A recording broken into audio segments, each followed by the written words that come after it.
Imagine, England finally had a male heir. A young prince, intelligent, promising, and destined to rule one of the most powerful kingdoms in Europe. But just 6 years after becoming king, he suddenly fell sick. Within weeks, the boy king was dead. No battle, no assassination, just a mysterious illness that shocked the entire nation.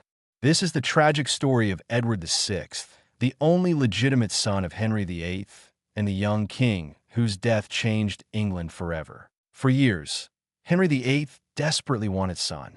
He had married multiple times, divorced queens, and even broke England away from the Catholic Church just to secure a male heir. Finally, in 1537, his third wife Jane Seymour gave birth to a healthy baby boy. The prince was named Edward VI. England celebrated wildly. Church bells rang across the country. Bonfires lit the night sky. At last, the Tudor dynasty had its future king. But the joy quickly turned to tragedy. Just 12 days after Edward's birth, his mother, Jane Seymour, died from childbirth complications.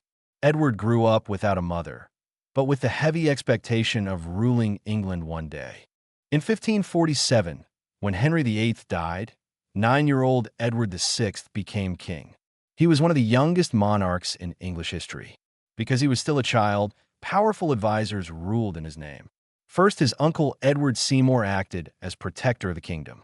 Later, another powerful noble, John Dudley, took control of the government. Despite his young age, Edward was incredibly intelligent. He spoke several languages, loved studying theology, and strongly supported the Protestant Reformation in England. Many believed he would grow into a powerful and influential king. But fate had other plans. In early 1553, something alarming happened. The young king began to cough constantly. At first, doctors believed it was a minor illness, but soon his condition grew worse. Edward started losing weight rapidly. His skin became pale, and he struggled to breathe. Some witnesses said his hair and nails began falling out. Historians today believe he most likely suffered from tuberculosis, a deadly disease that was almost impossible to treat in the 16th century.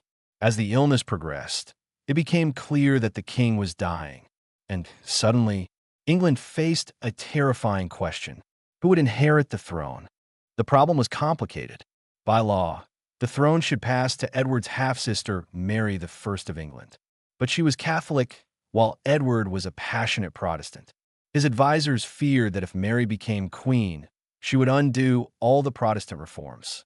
So they convinced the dying king to change the succession.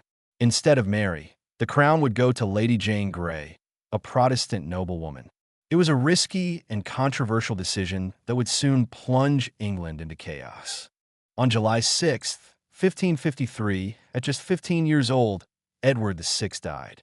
England was stunned. The only son of Henry VIII, the boy who was supposed to secure the Tudor future, was gone. His death triggered a dramatic political crisis. For 9 days, Lady Jane Grey was declared queen. But the people of England supported Mary I of England. Soon, Mary seized the throne, and Jane Grey would pay for it with her life.